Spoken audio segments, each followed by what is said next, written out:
doy las gracias por tu generosidad con la mujer cautiva. Es una carta de rescate. Gracias a esta carta conocemos al gran poeta de Al-Ándalus, Yehuda Halevi. Creo que lo mejor es obtener su liberación lo antes posible. En nombre de nuestro Señor Dios Jesucristo, 1625 años. Cuesta asumir que también en España hubo esclavitud. Hacer la carta de libertad es un acto protocolario corriente, como se hace una compraventa. Y quito y saco a vos el dicho mezcaíp del dicho captiverio. La esclavitud fue un fenómeno realmente importante.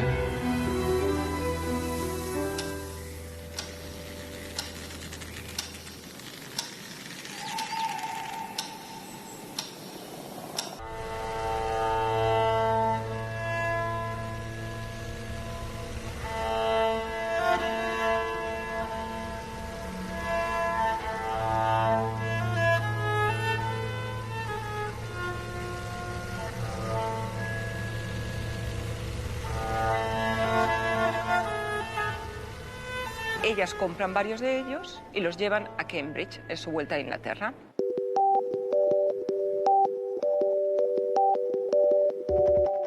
Cuando llegan a Inglaterra, uno de esos documentos se lo ofrecen a un profesor de Cambridge, a Solomon Schechter, que era profesor de estudios talmúdicos.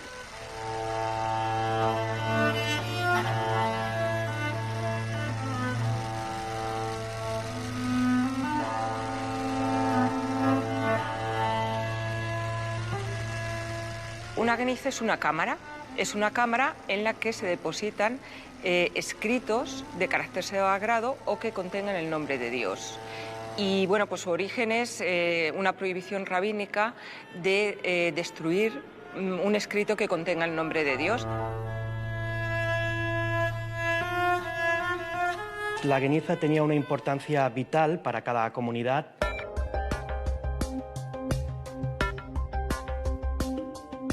Lo que no querían es que ningún documento, ya fuera carta, cheques, contratos, en el que pudiera aparecer de algún modo el nombre de Dios, pues cayera en otras manos o fuera utilizado malamente. Entonces, cada comunidad solía tener una geniza.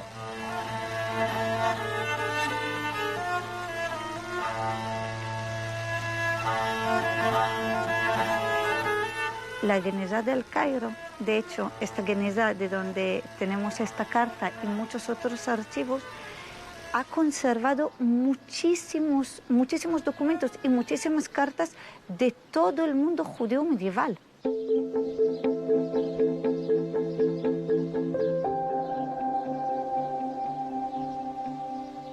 Como ahí el tiempo es tan seco, se han conservado cartas y documentos de cientos y cientos de años.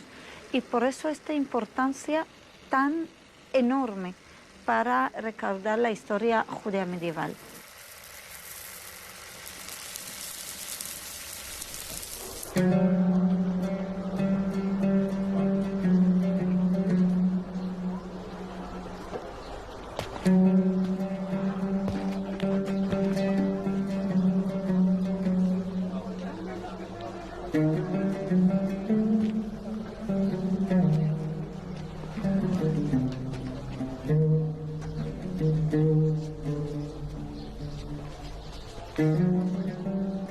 Al ilustre sabio y noble líder, nuestro señor y maestro, Alfon Halevi.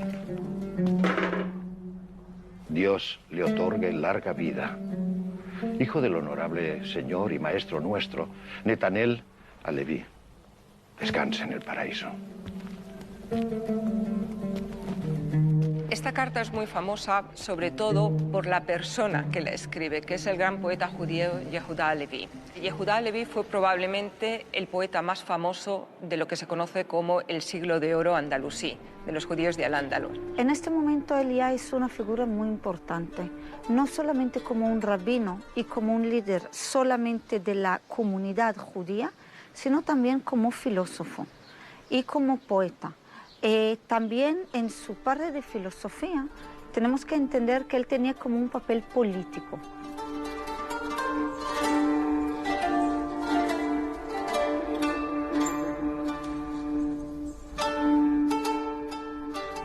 El destinatario es Halfon Ben Netanel, un gran comerciante de la Edad Media. Su base de operaciones estaba en Alejandría y tenía su red comercial extendida por todo el Mediterráneo y también llegaba hasta la India.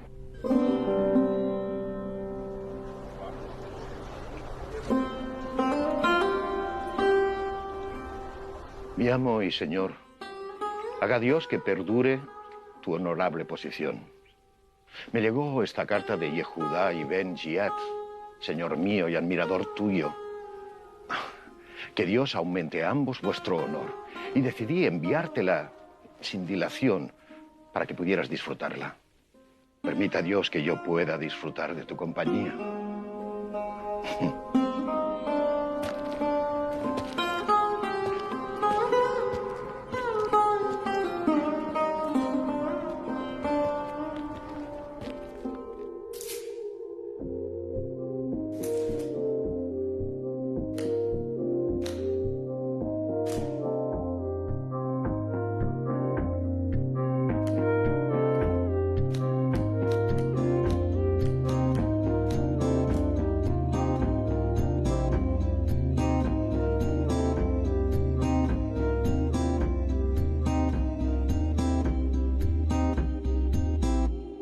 El judeo árabe es realmente el árabe, pero escrito en caracteres, en letras de hebreo.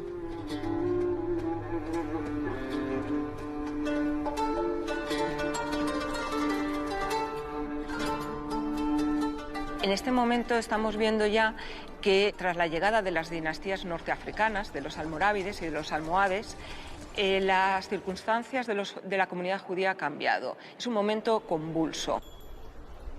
En esta época, la comunidad de España, de la península ibérica, la comunidad judía se convierte en el centro de todo el judaísmo, del judaísmo mundial. Entonces, realmente por eso dicen de Córdoba, que es la segunda Jerusalén, o de Toledo luego.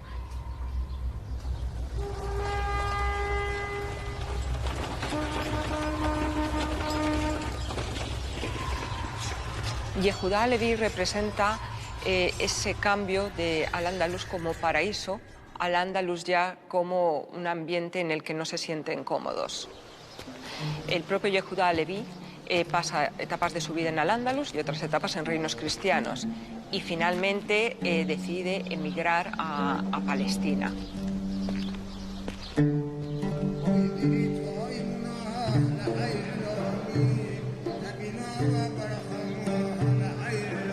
Te he enviado ya otra carta, en la que te doy las gracias por tu generosidad con la mujer cautiva.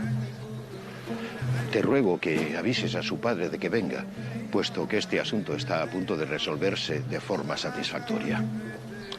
Los de esta ciudad ponemos 10 mizcales.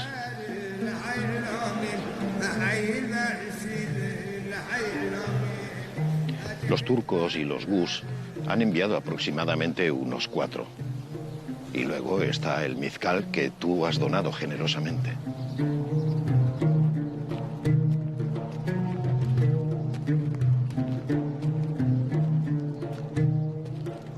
Él de lo que está hablando es de esta chica judía que ha sido secuestrada, que está en Toledo, pero él no está en Toledo porque él lo que está haciendo es una recolección de fondos de comunidades judías de Al-Ándalus para rescatarla y poderla traer a su casa, que presumiblemente está en la zona bajo dominio musulmán.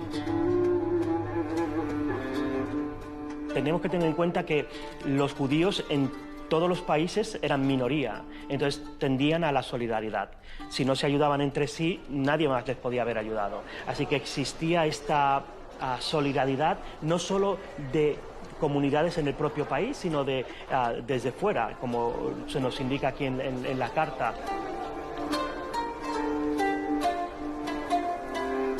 Yehudá Aleví en esta época tiene una posición social, política, tanto dentro de la comunidad judía como en relación con el gobierno cristiano alrededor, muy poderosa.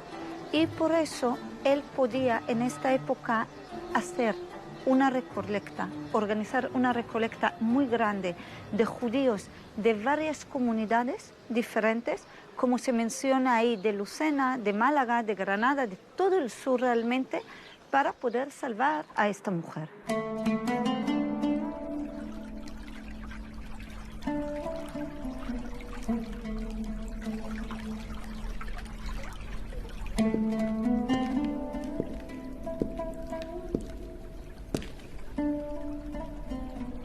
De Málaga esperamos 6 mizcales. Y cuando su padre traiga 10 de Lucena, el asunto quedará zanjado. Y puede que saquemos a su hija antes de las fiestas, puesto que esta malvada mujer ha cambiado de parecer y ya no nos permite sacarla ni en sábado ni en días de fiesta.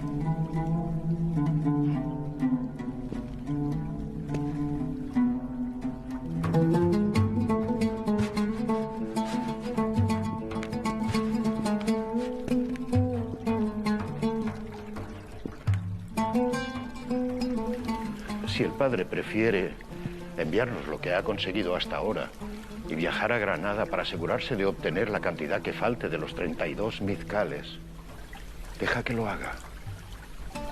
Pero creo que lo mejor es obtener su liberación lo antes posible. Dios nos guíe en la dirección correcta.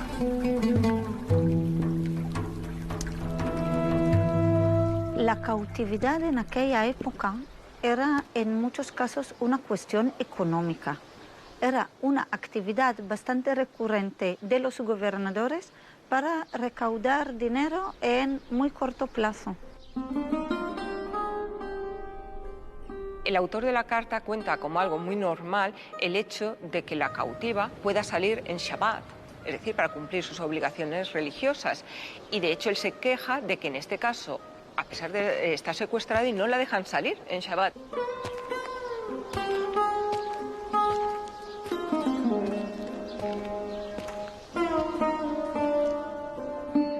Es el que más se celebra, el que más se observa. Acudimos a la sinagoga, tanto el viernes en la tarde como el sábado en la mañana. Es un día de descanso.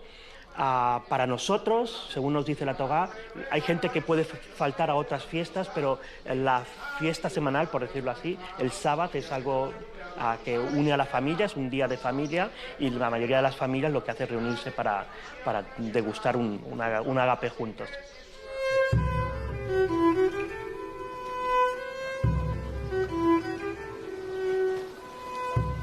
El último plazo que se acordó con esa malvada mujer fue el final del mes de Tishrei y no nos concede ni una hora más. Ten la amabilidad de hacerme saber cómo te encuentras de cuerpo y alma. Dios te favorezca en su gracia.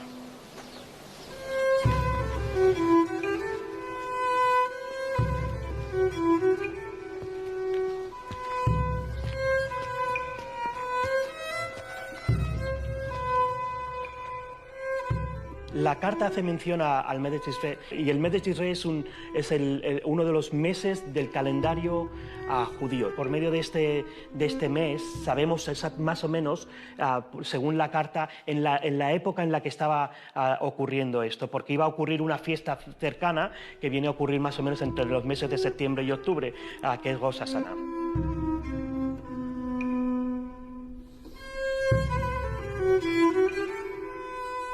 Por desgracia no conocemos qué pasó con esta muchacha. Yo quiero pensar, y seguramente fue el caso, que se consiguieron todos los fondos requeridos y se entregaron a tiempo. Lo que hubiera pasado si no los hubieran entregado, pues seguramente hubiese sido vendida como esclava, que era lo habitual.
La esclavitud fue un fenómeno realmente importante desde el siglo XV al menos, aunque ya existía anteriormente.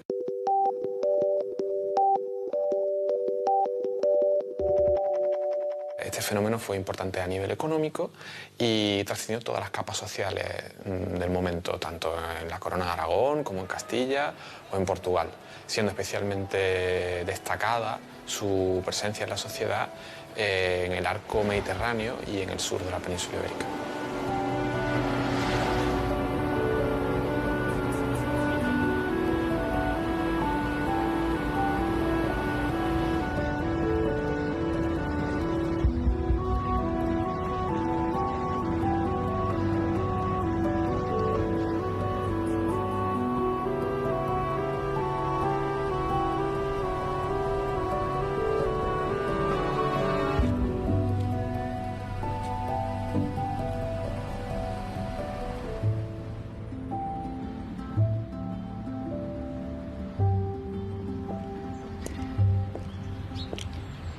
En nombre de nuestro Señor Dios Jesucristo, sea notorio a todos en la ciudad de Orihuela, Regno de Valencia, en 14 días del mes de diciembre de 1625 años.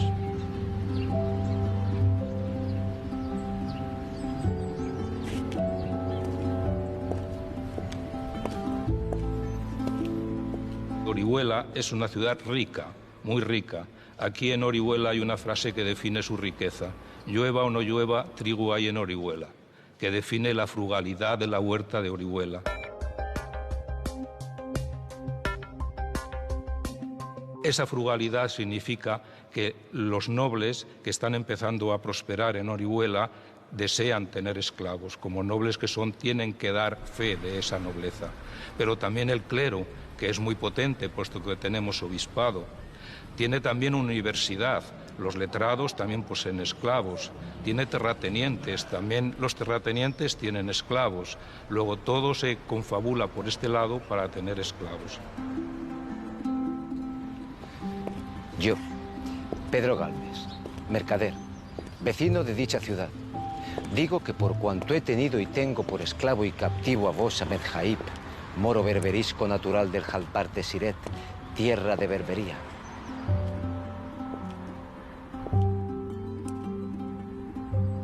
de edad de 58 años poco más o menos, de color blanco, de mediano cuerpo, con un diente quebrado, con una señal y hoyo de herida en la frente en la parte izquierda y en el brazo derecho, a la parte de arriba, una cruz a modo de aspa azul con 4 puntas azules alrededor y con un hoyo y herida de lanza en la nalga izquierda.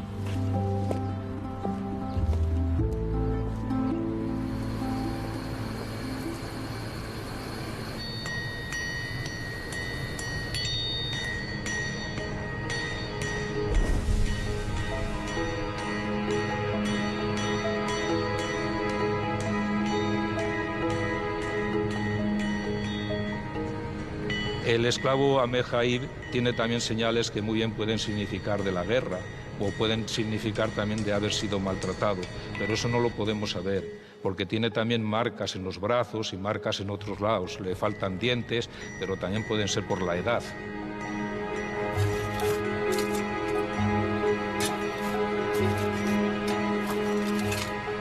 Pues en esta Carta de Libertad hay aspectos muy interesantes. Yo me centraría especialmente en la minuciosidad con la que se describe el aspecto físico del que ya es un ex esclavo, ¿no? Ya es libre Ahmed Jaip. Porque luego este esclavo conserva su Carta de Libertad y él, si le van a preguntar en Orihuela o en Mogente o en Alicante, donde vaya, si sigue siendo un esclavo, él va a exhibir esa carta y va a decir, no, yo soy este mismo que está aquí. Si no, se puede ir usted al notario de Orihuela y verá que en el acta notarial yo soy ese que está en la descripción. La Carta de Libertad, Horro o Manumisión en realidad es lo mismo, es un documento notarial por el que se concede la libertad al esclavo por parte de quien hasta ese momento ha sido su amo.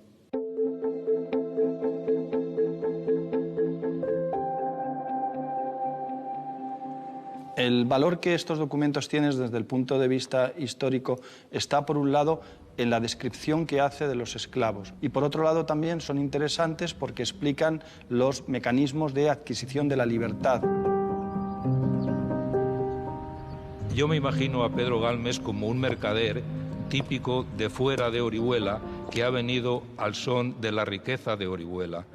Sabe que hay trigo que negociar y sabe sobre todo que hay seda, que es una de las riquezas más importantes del Levante español.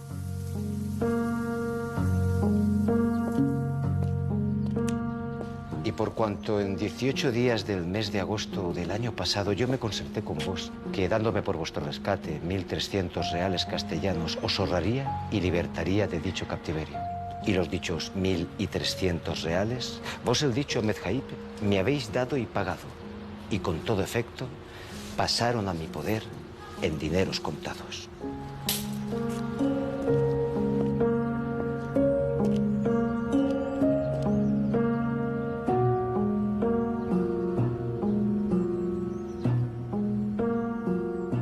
¿Qué podría hacer una persona con 1.300 reales en aquella época? Pues bien, se podría comprar una casa en Orihuela con 1.300 reales, podría comprar 2 hectáreas de terreno, 1 hectárea de huerta o media hectárea de viñedo, que es una cantidad bastante para poder vivir una familia media en aquella época. Hay un gran mercado de reventa de esclavos. El caso de esta carta de libertad es precisamente también eso, es decir, tengo un esclavo que quizá me sirve pero ya no lo suficiente, obtengo una gran liquidez vendiéndolo. Es decir, el mercado no solo hay un mercado de compraventa, hay un mercado de libertad de los esclavos. Eso también es una forma de recuperar toda la inversión o gran parte de la misma, más todo lo que has ganado con un trabajo gratuito.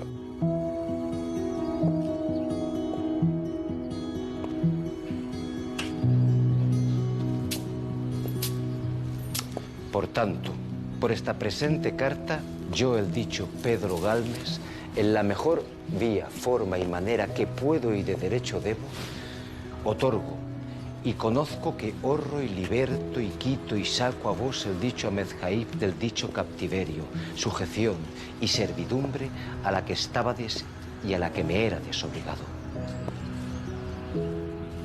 Y os restituyo y pongo en entera libertad.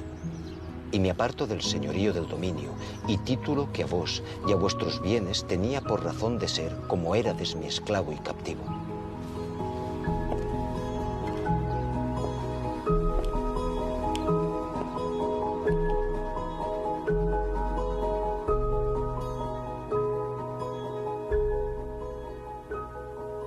Y hay otro dato en la carta de libertad interesante y es te dejo libre para hacer lo que quieras, incluso para poder marchar a Berbería, ¿no? Volverte al norte de África, ¿no?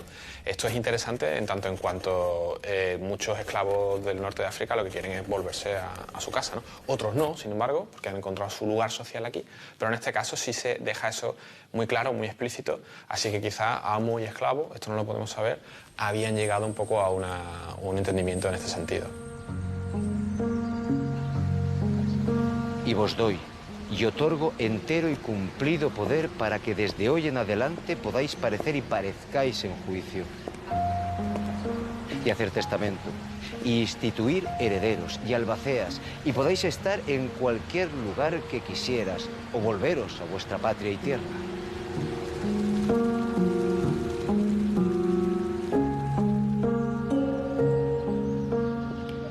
Porque mi voluntad es de otorgaros entera y cumplida libertad, como de razón y de derecho a vuestro favor puede y debe valer.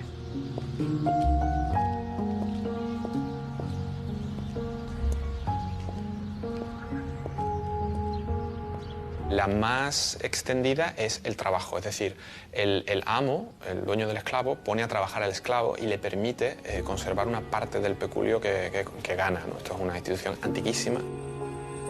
Pero hay otras formas también de liberarse. El caso más frecuente, si hablamos de esclavos norteafricanos, incluso moriscos, que son berberiscos en el caso de la carta, por ejemplo, que es norteafricano, o morisco en el caso del Reino de Granada, ahí tenemos la solidaridad islámica.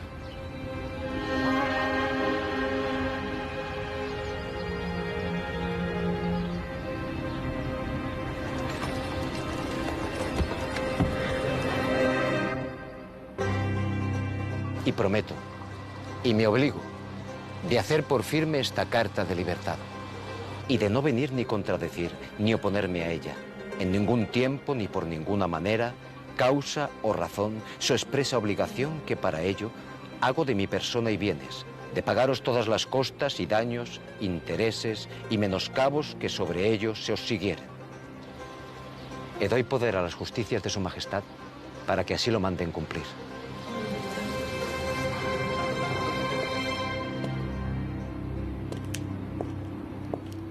El acto de hacer la Carta de Libertad es un acto protocolario corriente, como se hace una compraventa de casas, una compraventa de esclavos, y es totalmente algo burocrático.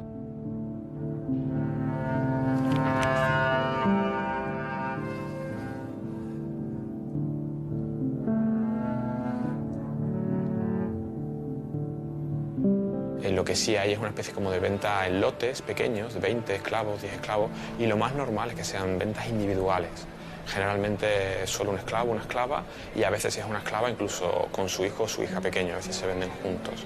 Que muchas veces ni siquiera se escrituraban las compraventas, simplemente se hacían de viva voz de palabra, pero claro, de esto hay muchas menos pruebas, puesto que no dejan casi rastros documentales. El clero también cuenta con esclavos. Llama la atención que se venda al esclavo con el burro y con el asno, es decir, es un animal más, es tratado como un animal y es vendido como un animal. Llama mucho la atención que aquí en Orihuela, que tenemos una de las congregaciones más fuertes que se dedicaban a rescatar cautivos, que son los mercedarios, a su vez ellos que rescatan cautivos, por otro lado, tengan esclavos.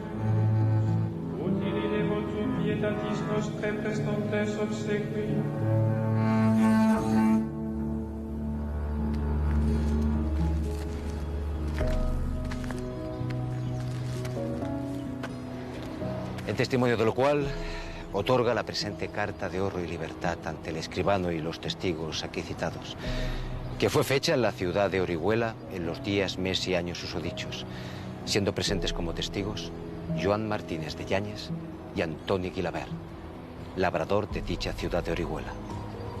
Vecinos.